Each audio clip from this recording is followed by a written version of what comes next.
Hello everyone. So we are in our second algorithm of disk scheduling. So this is the most important algorithm.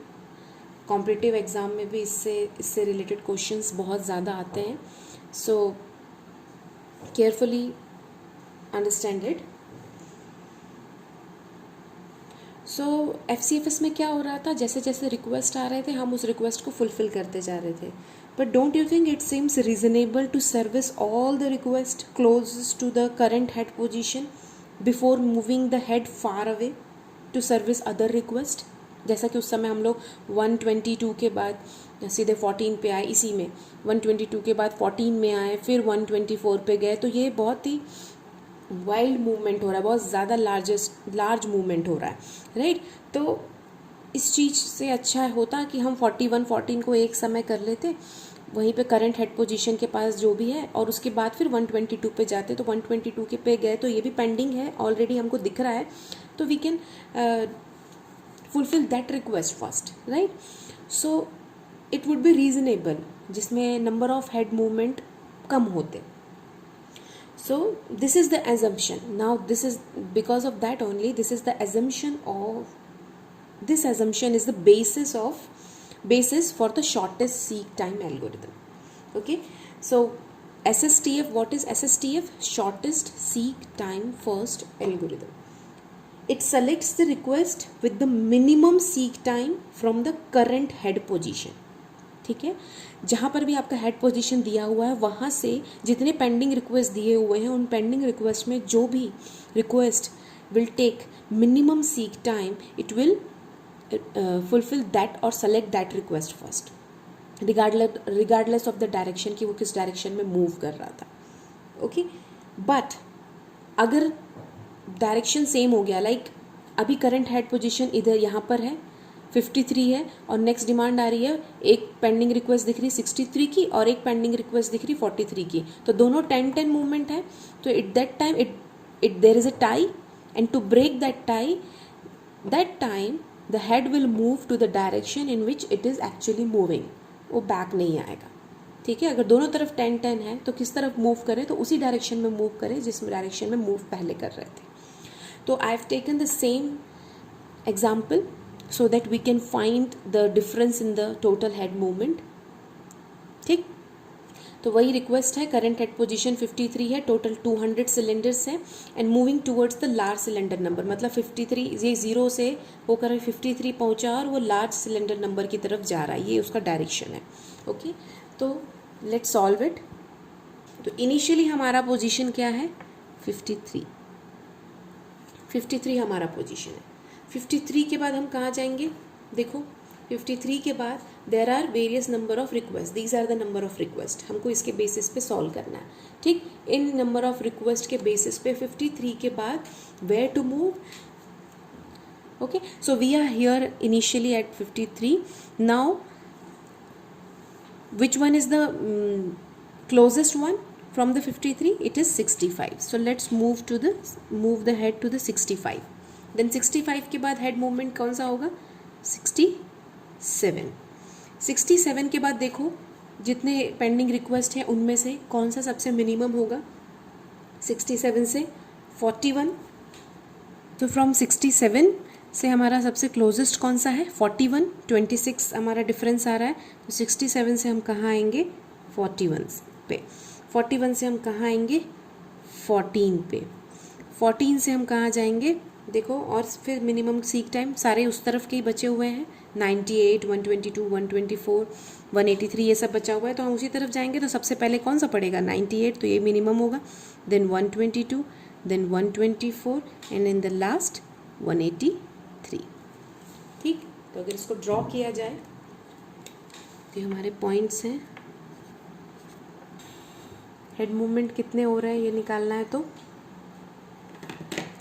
total head movement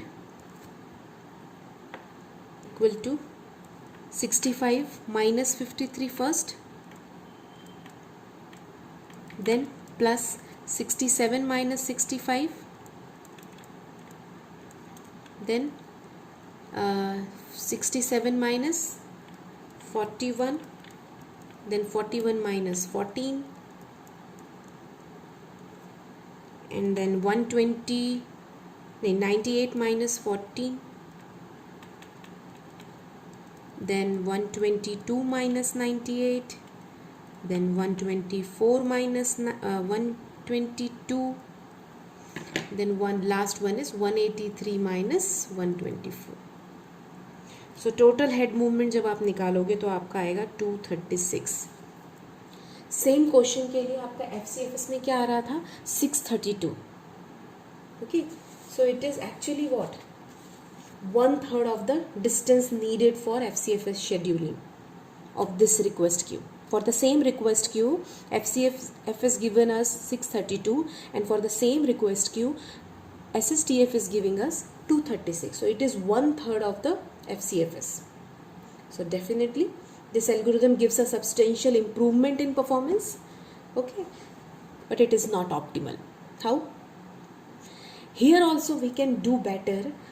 जैसे कि हम इस तरफ गए, ठीक, यहाँ तक गए थे, उसके बाद इधर जाना ज़्यादा सही था, हम वापस से इधर आए, ठीक. It would be better to go here first 41 और 14 ही बस इस तरफ, इस डायरेक्शन में सिर्फ 2 ही थे, तो फर्स्ट हमको इन दोनों को फुलफिल कर लेना था. उसके बाद फिर 65, 67, 98 ऐसे करके जाते तो definitely there will be some 30-40 movement कम होते. 204, 5 और 8 के आसपास इसका मूवमेंट होता, राइट. तो so this strategy reduces the total head movement, right. तो इस चीज़ से बचने के लिए हमको ये समझ में आया कि there is also a disadvantage in this algorithm also. We have to move towards another algorithm. We should think about another algorithm. Okay, so what is the advantages and disadvantages of this algorithm? The advantages are it reduces the total seek time as compared to FCFS, no doubt.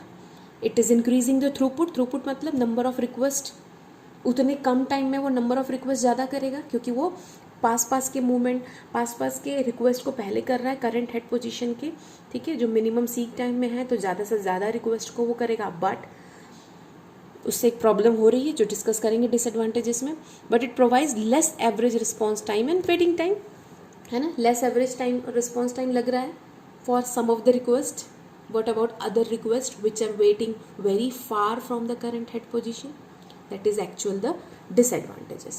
So this is the second disadvantage. You can see requests which are far from the head might starve for the CPU. There is maybe the starvation problem here with SSTF. ठीक है, current head position के पास जो request होंगे वो पहले fulfil हो जाएंगे, may be वो बाद में आए हो वो रिक्वेस्ट, और जो रिक्वेस्ट पहले आया था, as you can see to your request queue 183 second request था, बट कब फुलफिल हुआ? सबसे लास्ट में. तो 183 was starving for it, ठीक. So that is the main problem.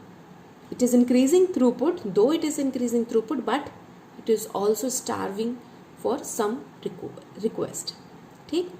So it also increasing the variance also, response time और waiting time में, कि पहले आया और इतने देर तक वेट कर रहा है तो वेरिएंस बढ़ रहा है. वेरिएंस नहीं बढ़ना चाहिए था. वेरिएंस क्या होता है? जैसे कि जिस तरीके से सीक्वेंस में रिक्वेस्ट आ रहे हैं, कुछ को तो आपने कम में कर दिया, ठीक है, सर 122 के बाद 124 कर दिया, लेकिन 122 तक पहुंचने में आप पहले 98 तक पहुंचने में आपको बहुत टाइम लगा, ठीक है. आप 14 से 98 में आए, दैट वाज द प्रॉब्लम. वो हाई वेरिएंस क्रिएट करेगा, ठीक. So again one of the disadvantages is overhead in finding out the closest request. Definitely अब आपको पेंडिंग रिक्वेस्ट में से ये फाइंड आउट करना है कि कौन सा क्लोजेस्ट है. For that you have to search through the queue and find out the minimum cylinder number, ठीक. तो ये ओवरहेड इसमें आ रहा है जो FCFS में नहीं था.